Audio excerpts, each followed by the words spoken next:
like to start out by saying that I'm honored to be in this position, and my roots run deep in Boyle County. I was born here, went to high school here at Danville High School, and it's been a great life. It's meant a great life for me, my family, my kids, my grandkids. I have 7 grandchildren. I have loved Boyle County, and I've seen it change over the years. Some for the better, and some I wish we had some old ways back. But I want to make sure that my grandchildren love and enjoy Boyle County the same way that I have over the years. I feel like I'm prepared for this position because I'm the first county judge elected, Republican elected to this position in 176 years, and the first county judge executive elected in their first term trial for the office. I've been a brigadier general in my previous life, and I served my state, served my nation, and served internationally. Those experiences have brought me a great deal of opportunities throughout life. I've been FEMA trained, Federal Emergency Management Agency trained in preparedness, mitigation, response, and recovery. I want to make Boyle County, continue to make it a great place to work, live, and to raise a family. And all the challenges and opportunities that are before me will be met with the core values of 34 and a half years of military service. Integrity first, excellence in all I do, and service before self. I really believe that the reason, what qualifies me is my life experiences, my connections and networking in both the state and the federal government, and proven positive accomplishments and track record.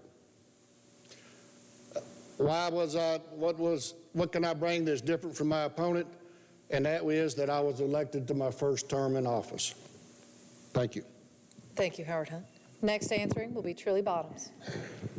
Good evening. I am a lifelong resident of Boyle County, and I want to be your Boyle County Judge Executive because Boyle County is my passion. I am not a politician.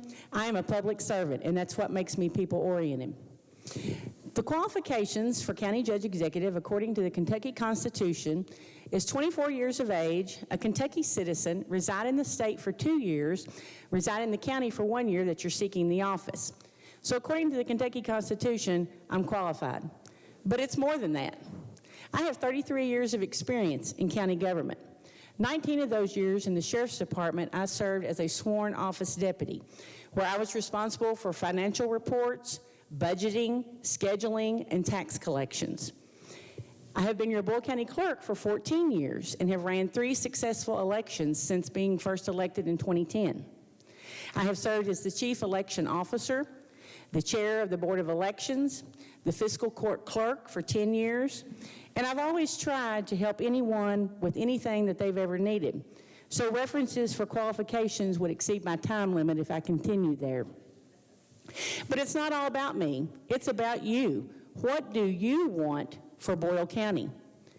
I want to have an open door policy to be able to hear your ideas because I'm a good listener, and I want you to share with me what you want and what ways you want Boyle County to move forward. So I'm going to welcome any public input. And it may take longer than 4 years to accomplish what I have set out to do and how I want to see Boyle County grow and prosper. So you may very well see me back here in 4 years, sitting here again, asking for your vote.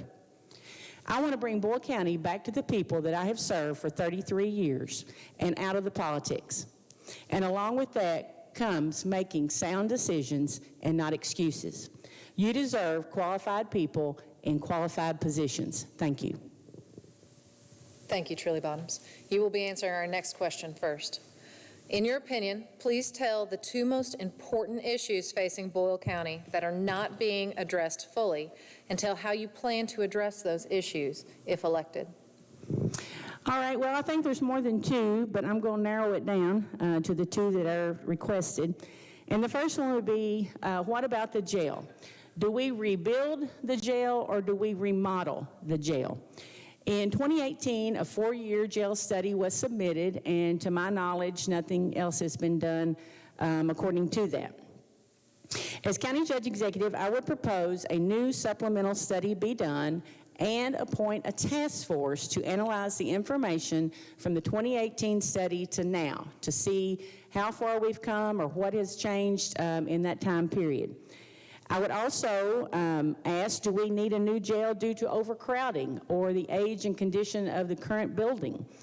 The jail was built in 1998, and it is now 24 years old, and it was also built using the old Servamation building, which is now the jail kitchen. So those are some things for us to consider. Also, how do we pay for a new jail? Do we issue bonds that create long-term debt in the community? Or do we raise taxes, which nobody wants to do? And then we have to consider the location, where to build, the cost of the land, and then on top of that, how much it's going to cost to actually build the facility. So there is a lot to consider. A new jail is estimated to cost between $30 and $40 million. The jail needs consideration, but we need the information first before we can proceed forward. The jailer, Brian Woodford, has my support in working to find the answers needed for the future of the Boyle County Detention Center. The next area that I'd like to cover is the homeless population, especially with seniors and children. The McKinney-Vento homelessness is a term that applies to children or youth that lack a regular or adequate nighttime residence. They sleep in motels, emergency shelters, public or private places, not designed as regular sleeping accommodations. It also includes migratory children and children that are waiting foster care placement. In a 2022 study by Shannon Catron, a graduate student of EKU, she wrote Homelessness in Kentucky and the County Level Data. It was reported in Boyle County there was 35 children that experienced McKinney-Vento homelessness. As County Judge Executive, I would work conjointly with the City of Danville and have a discussion on what we can do as a community to help decrease the number of homeless people. Thank you, Ms. Bottoms. Next to answer that question will be Howard Hunt. All right. Well, I appreciate the opportunity, and like-mindedness. The jail is my number one most important issue that's facing Boyle County right now. Like Trilly said, the jail is 24 years old. It's not because of abuse, but it's been used hard. And we've had upwards of a lot of inmates in there over the years. And in 24 years of age, there's a lot of things that are starting to go wrong with that jail, and they become very costly. We need to replace the facility. The new improvements would increase, a new building or a renovated building would increase the efficiency and the effectiveness of the jail. We need to improve our sighting in the jail so we have visual contact with the inmates that are there all the time. As many of you probably know, I have worked diligently over the years to work programs that reduce recidivism in the jail so that our inmates will get a better start in life. And we have some programs there. We're announcing some new training initiatives in the near future, and we look forward to that becoming a great place. I have spent years looking for an alternative site to either put the Public Works, the Environmental Services, and EMS, or to allow to rebuild the jail in place, or to a new place to leave all those at the Government Service Center and then rebuild the jail in another location. But finding that land is a difficult task at best. The other things that I think are very important to the county is to improve our roads and bridges. US 34 Lexington Road needs shoulder work from all through Boyle County out to the county line. In addition to that, 52 to me is a death trap in a lot of locations, and I had a pulse of the people a couple of weeks ago, and many people showed up for that. And we're working on highway safety improvement plans for 52, and then looking at reconstructing part of it. The battlefield, I would love to see a new battlefield road going out to Perryville Battlefield. It would increase tourism and safety on that beautiful countryside if we just kind of flatten it out and straighten it as best as possible. Thank you. Thank you, Howard Hunt. You will be answering the next question first, which addresses emergency services. A concern that's repeatedly been addressed during this election cycle has been access to EMS and fire services in eastern and the western part of the county. Volunteer firefighters are heroes, but those heroes often have full-time jobs during the workday. Do you feel that the current structure of a volunteer-based fire department is adequate and the most effective option for our county? And secondly, do you believe that EMS calls that begin within the city of Danville are, as they are currently dealt with, the most effective method for responding to calls that are resulting in the eastern and western districts of the county? All right. Well, let's get started on the first part of the question. The fire department, is it adequate? I think it is. Could it be better? Is it the most effective?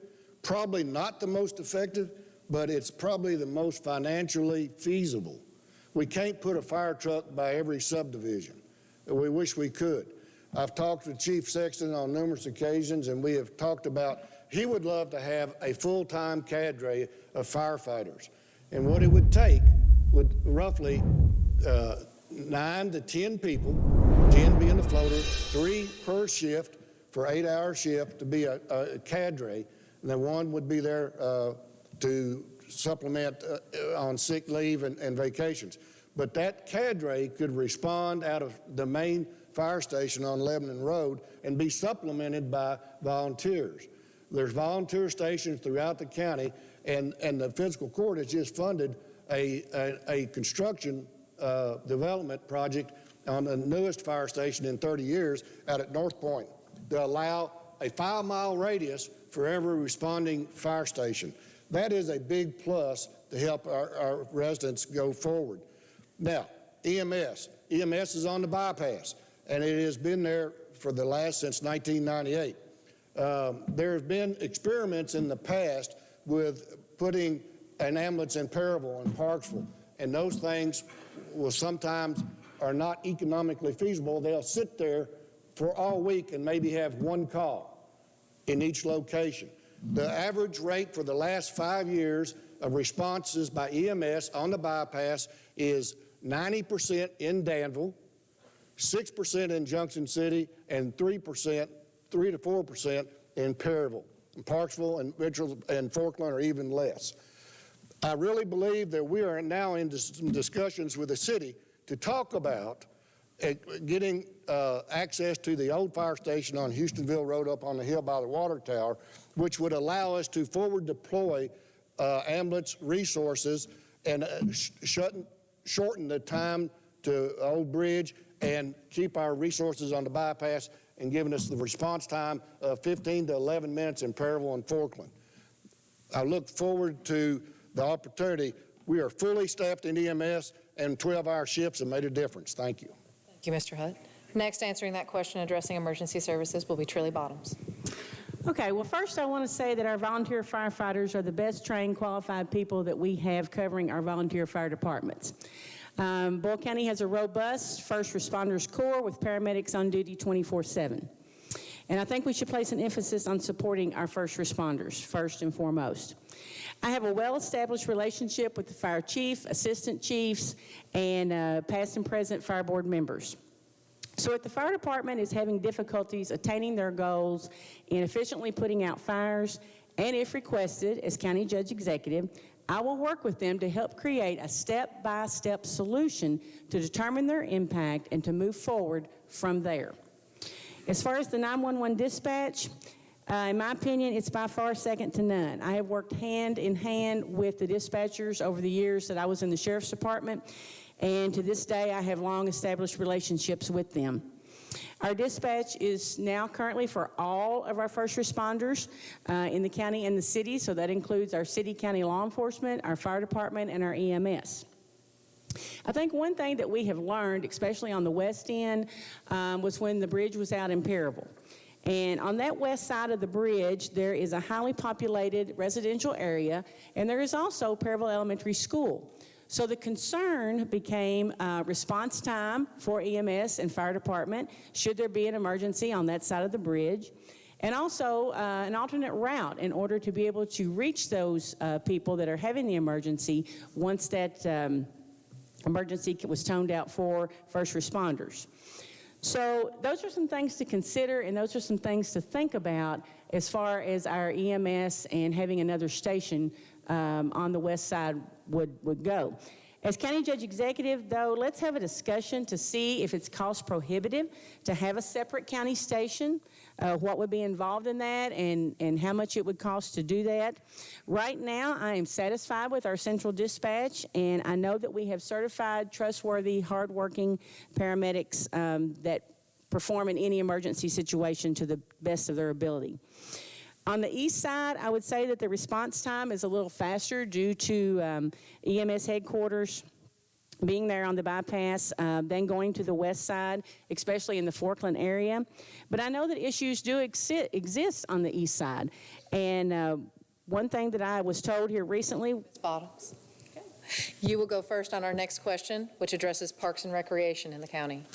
On July 1st of 2020, the county chose to dissolve the resolution KRS 97.1 with the City of Danville that empowered the Danville-Boyle County Parks and Recreation Board to administer the Danville-Boyle County Parks and Recreation Department, which has been in place since 1990.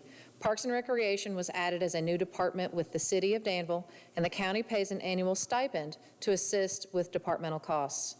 Since this action, it has been asserted that it now costs the taxpayer more to administer programs and maintain facilities, and also lacks a voice in those operations.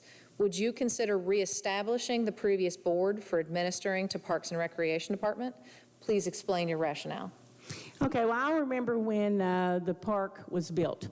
And my question would be, is why would the current administration vote to dissolve the resolution to be a partner in the park system that Boyle County put millions of dollars into to create, to start with, under Judge Tony Wilder's leadership? It was a perfect example of city and county government coming together and building something for the use and the good of everybody in the county.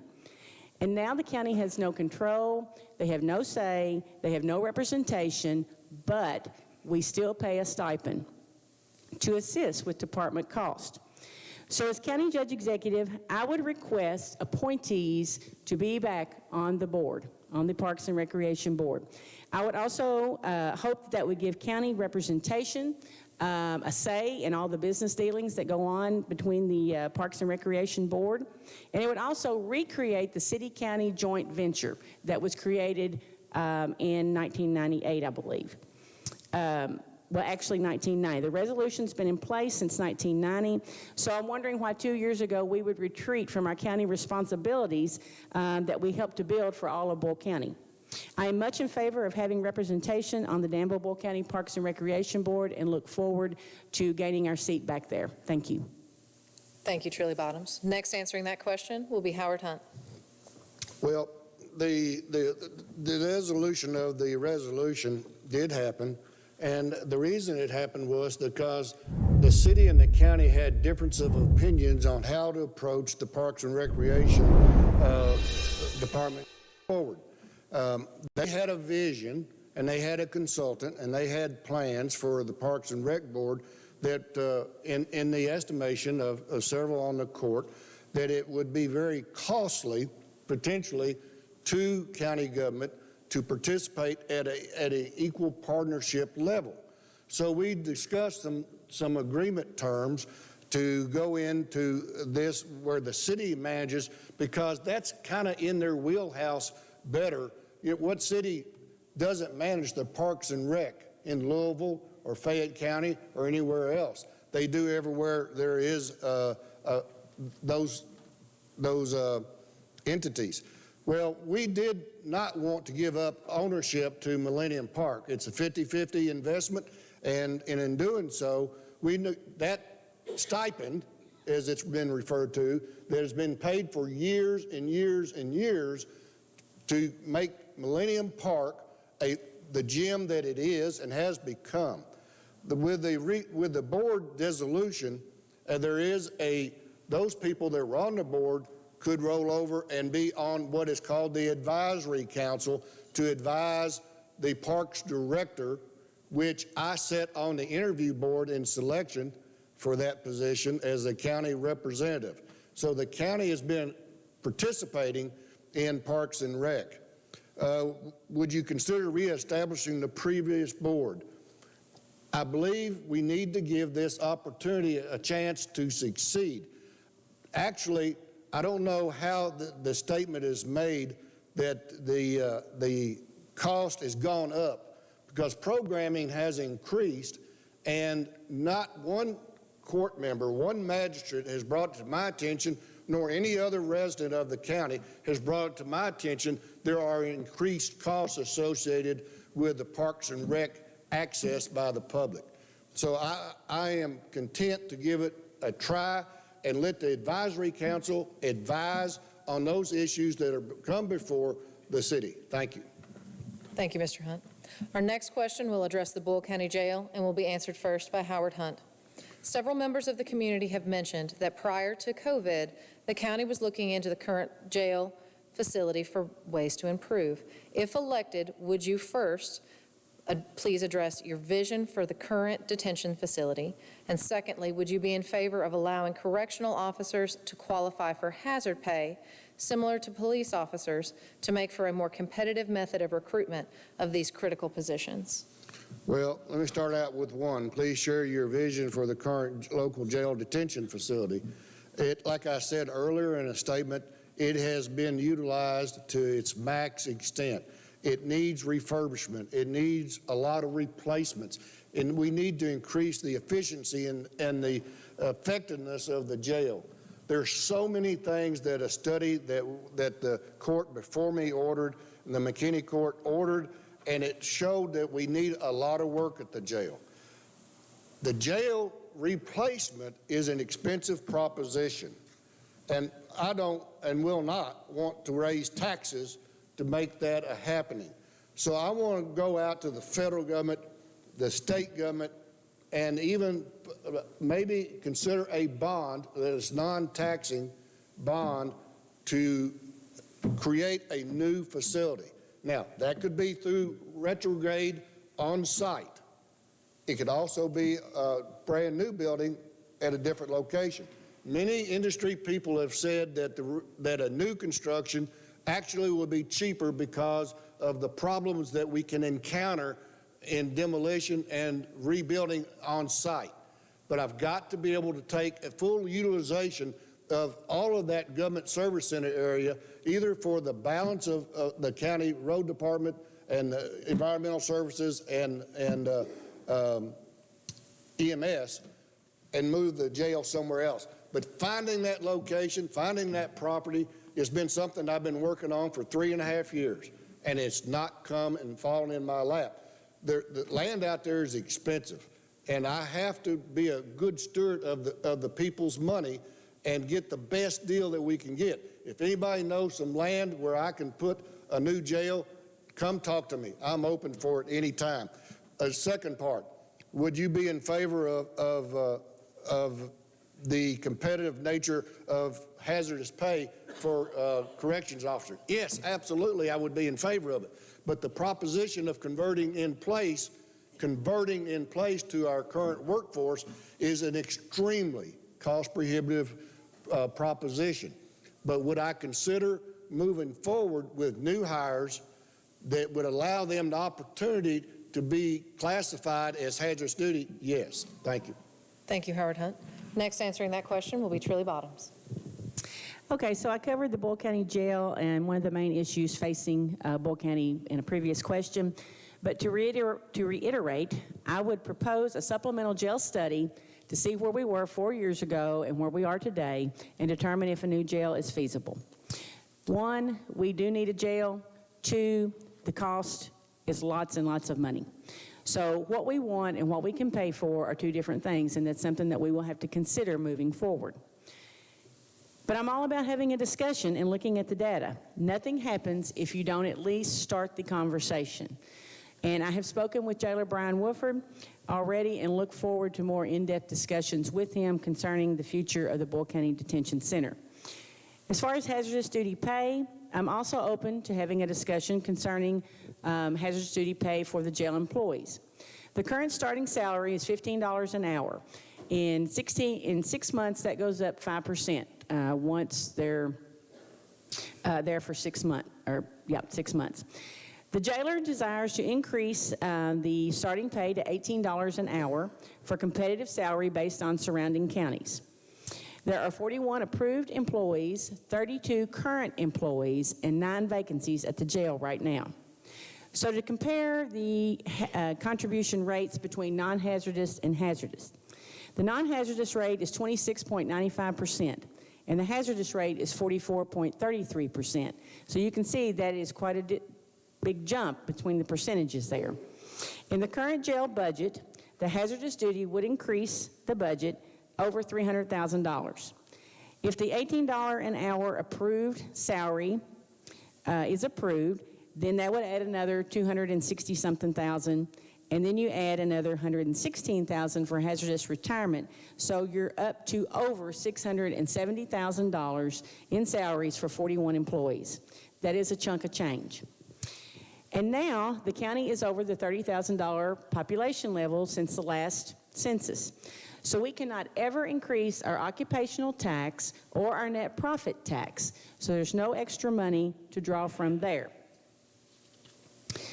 And it's not a matter of do they deserve hazardous duty pay, because yes, they deserve hazardous duty pay in my opinion. It's a matter of the financial planning to see if there is some way the county can afford to pay them, and how that's going to work out is yet to be seen. Thank you. Ms. Bottoms. Our next question will address workforce development, and first answering that will be Trilly Bottoms. Many of the 1,500 current jobs available in Boyle County are dependent on blue-collar or technical education skill sets. What can we do as a county to better utilize our BCTC campus to return those workers to the county? And secondly, how do we support both our local high school students and BCTC to assist in transitioning into technical and vocational training to fulfill those positions? I hope you all don't mind that I have notes, because I tend to get off track if I just talk freely, and I want to be able to say the important things that I want you all to hear. So, as County Judge Executive, I believe that the county can assist in a leadership role to bring people together, to collaborate on ways to support BCTC, and then communicate those ideas and those needs to the 3 high schools that we have in our county. I also believe county government can play a role in encouraging students that do not want to attend college but will attend BCTC to learn a trade, because we all know that our vocational and technical services are slacking and lacking in that area. I want to work with employers to hire graduates from BCTC to work in specialized jobs such as electrical, industrial maintenance, computerized machinery, nursing, and welding. Both of my sons attended BCTC. The oldest one attended for 2 semesters and then transferred to UK, and my youngest son attended in the welding program and was able to have 9 welding certificates at the end of his education. And both of them are using skills that they learned at BCTC in their jobs now. And I also support dual credit classes at local high schools as an incentive to attend BCTC. I would like to encourage both industry and school systems to join together in using BCTC, and encourage local industry to use apprenticeship programs in cooperation with graduates of BCTC. Also, utilize the Kentucky FAME program by encouraging industry to sponsor more students. Hitachi does a really good job at this, and Denio also participates in this program. And then I would like to work with Bluegrass Ad and the staff in the workforce area that they have on how to gain insight and make things better for employees. There's a world of community partners out there. We just have to find the best one that fits with our community and the needs that we have. Thank you.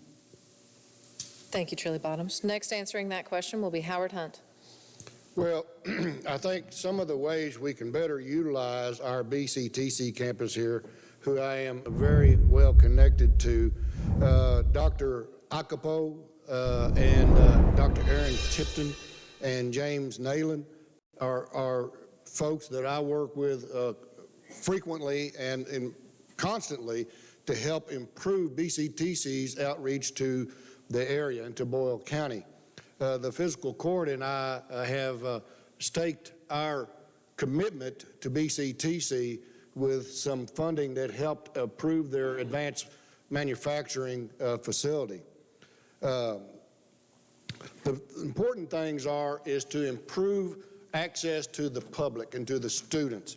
And I've been working on that with Dan McKay from McDowell Hospital to work and share and show interest in supporting nursing program advances in BCTC to get and grow them new support staff for the hospital.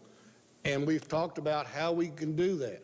Additionally, I've encouraged and called upon Mike Rogers and EMS director and others to facilitate with some training staff to develop a EMT, EMTA, and a paramedic training syllabus and venue out at BCTC so we can grow our own locally support for EMS, paramedics, and EMT technicians.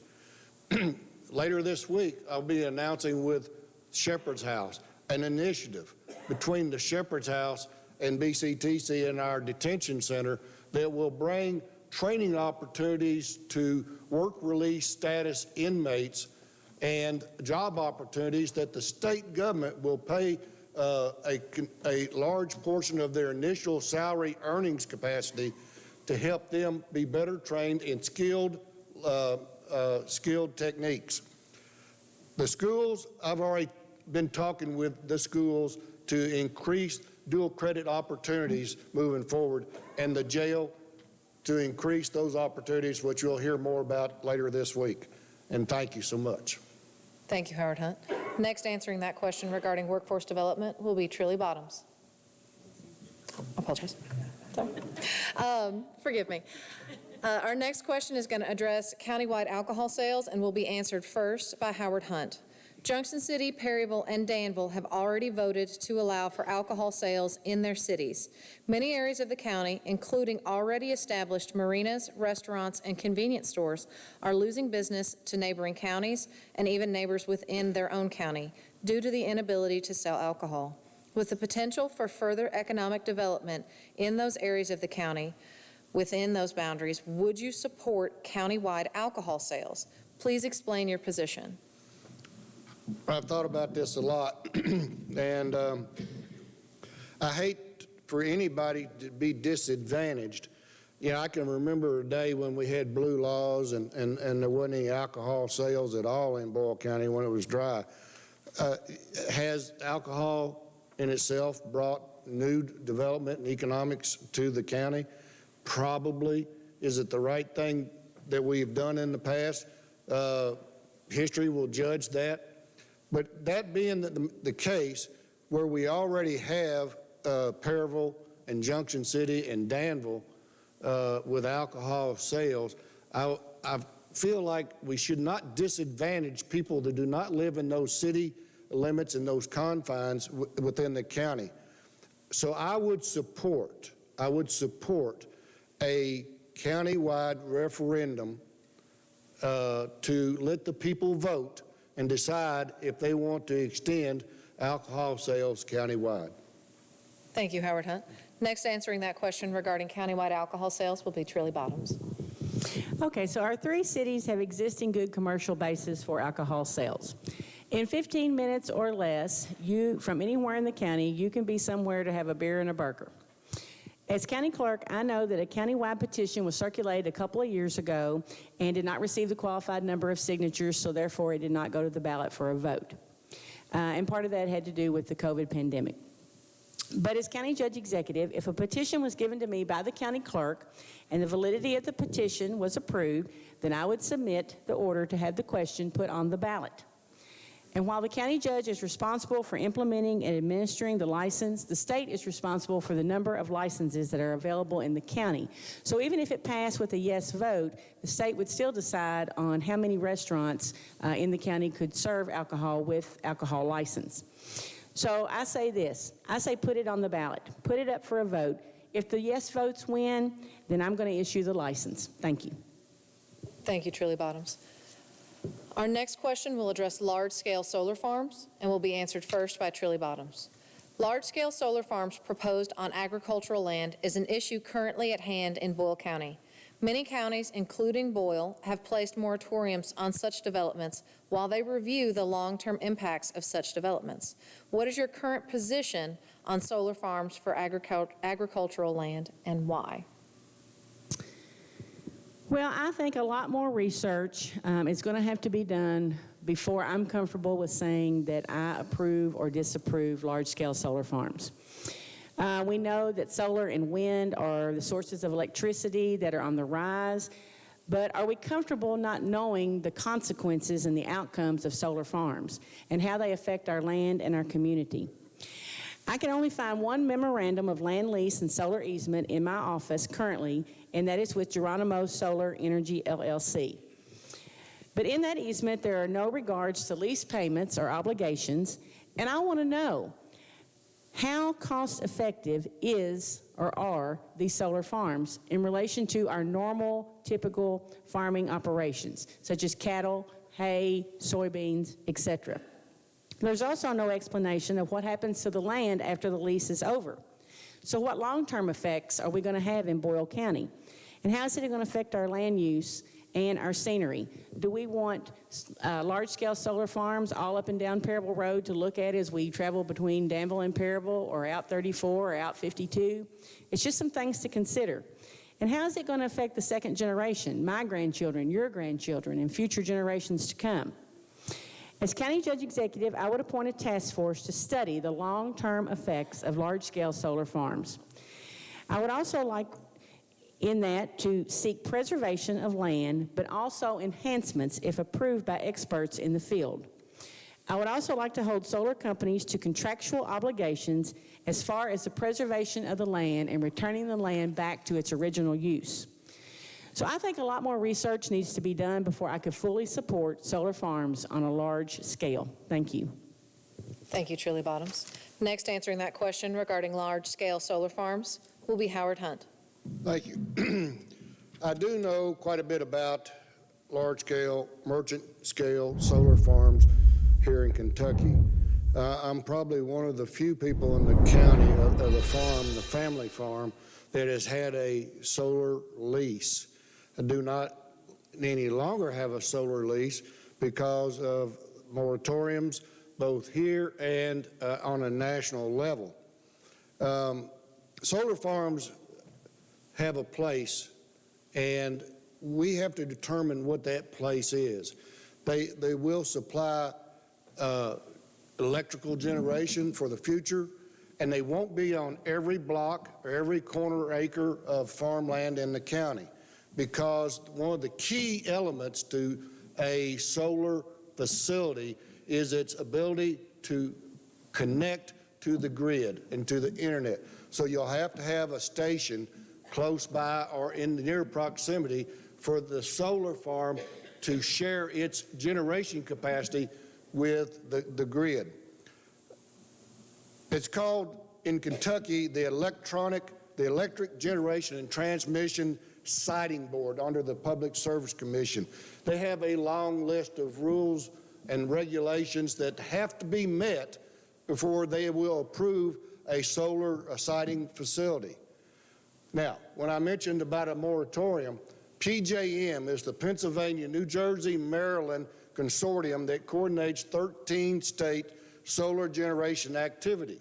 They are currently so backlogged, they're not taking any applications and haven't for a year and a half. Now, that is stymied solar production, okay, in this area. You say, okay, there's a new solar farm in Garrett County. Yes, there is, 748 acres, and it generates 70 megawatts, not kilowatts, megawatts. 70 megawatts can power a whole lot of homes. Everybody talks about it's clear cut on putting the installation of the panels in, and they did strip the land. But during the installation of the panels, they also returned all that topsoil, and they're growing grass underneath those panels right now. There is a lease performance bond criteria in each lease. Thank you. Thank you, Howard Hunt. Our next question will address childcare in the county and be answered first by Howard Hunt. Many employers and employees have stated that the largest barrier for employees to returning to work is access to childcare. This would seem to be an area where city and county could work together for the common good of the community. In previous forums, many candidates have stated that this is not the role of county government and advocated for churches and other community organizations to take these reins. In effect, that the county and government could only be cheerleaders in this situation. Do you agree with this sentiment, or do you believe that the county could do more to support this need to get more workers into the workforce? Well, I'm all about getting more workers into the workforce, and I'm working on that all the time. But I'm not sure that our history in the county with child care has been a glowing example of success. You know, everybody remembers the child care facility on Lebanon Road that 5 local industries supported for their workforce. And they had to come out of it because it was so costly to them. And then the hospital got involved, and it became so costly to them to keep it up because the people that partook of the child care facility wouldn't contribute their part to pay the bill. The county does not need a revenue stream that is a drain on its budget. Pure and simple. I wish that I could give you a different answer, but I'm sorry, I had a vision of child care by the government, and I alluded to, and this is going to sound bad, but I alluded to what I've seen in history with socialist governments, and I don't want to go there. I think that there is a $763 million fund from the federal government to state government for 2 more years that child care providers can apply for assistance to help them get through their trials and tribulation and providing the service to our county residents. And I would advise them to do so. I don't think it's right for county government. Thank you, Howard Hunt. Next, answering that question regarding child care will be Trilly Bottoms. Well, we all know that child care is a huge concern for all employees, whether you work in a factory, private sector, public sector, and child care is not cheap. I can attest to that from my years as raising my sons and having them placed in child care. It is a burden on the family income.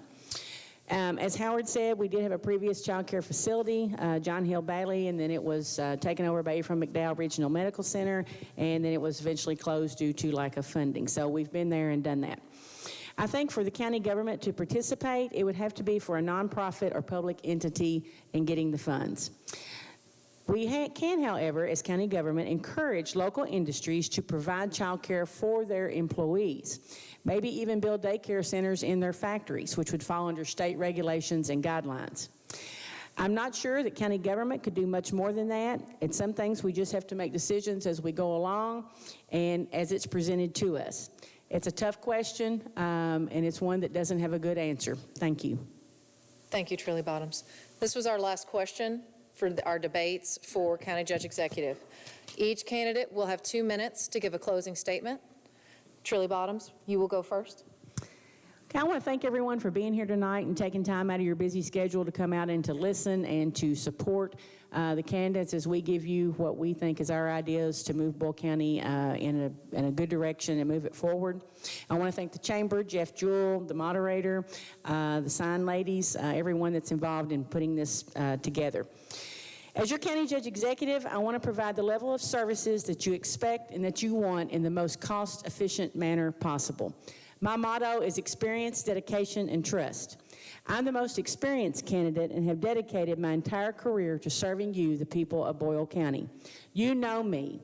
Whether I collected your taxes in the sheriff's office or whether I have collected your vehicle registration in the county clerk's office, you know that I have been there for you and I have tried to do everything that I can to help you in some way.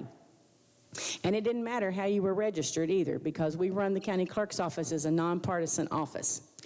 As county judge executive, you will come first and you will have first-hand access to my office at any time. I will welcome your ideas and your input on how we can make Boyle County better together, better than it's ever been. I promise a common sense, no-nonsense approach to county government with fair and transparent dealings to you as the taxpayer. I will work with our fiscal court and with all of our county departments to ensure that we are providing the best services available to you. Honesty is the best policy, and you can count on me for honest answers to tough questions. I humbly ask for your vote, whether you're voting by mail, absentee by mail, early voting, or on Election Day, November the 8th. A vote for me is a vote for experience, dedication, and trust. Vote Bottom as your next Boyle County Judge Executive. Thank you. Thank you, Trilly Bottom. Next, giving a closing statement will be Howard Hunt. Well, I like Trilly, do want to thank everybody in the audience for being here. I want to thank everybody that made tonight possible. This is a great opportunity for two candidates to share and for you, the public, to hear what we have to say. I want to start out by talking about some of the accomplishments, some of them that I've had in the past 4 years. I led the county to bring government and industry leaders together to bring high-speed broadband countywide. That recently was announced in the courthouse. I stimulated an effort to reduce a 40% tax burden by going to the legislature and bringing some attention to that successfully. And so I helped in tax reduction there. One of the great joys of being judge executive was for me to reach out to the leadership of the transportation cabinet when I saw some things going on around the state, and I worked and presented what the commissioners over there said was a compelling argument to have a regional driver's license office in Boyle County, and we now have that, saving people from having to travel to get their license. I worked with the court to provide federal funds for sewer rehabilitation in the city of Perryville, working through the city of Danville, in the city of Perryville and Junction City, with a 5% rate reduction. Well, and working with the Parksville Water District to help reduce their cost of providing water services to their area. I worked with SROs to put them in our schools. I would appreciate your help. I've been a career military person. I have, with God's help and your vote, I am a Christian, pro-family, pro-life, Second Amendment, pro-USA Republican for office. Thank you. Thank you, Howard Hunt. This will conclude our debate for the County Judge Executive position. We've had with us this evening Trilly Bottoms and Howard Hunt. We will be